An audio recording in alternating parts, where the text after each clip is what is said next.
Supreme court জারি করে নির্দেশিকা, 10 তারিখ কাজে ফিরুন।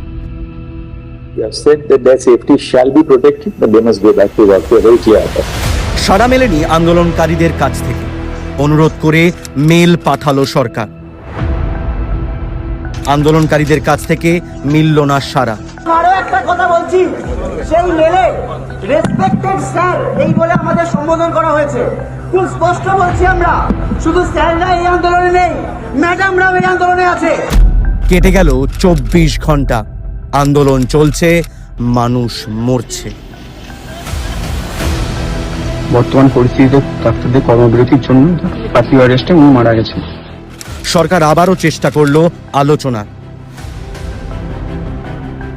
আবারও সাড়া মিলল না আন্দোলনকারীদের কাছ থেকে। কেটে গেল 36 ঘন্টা, সরকার আবার অনুরোধ করলো।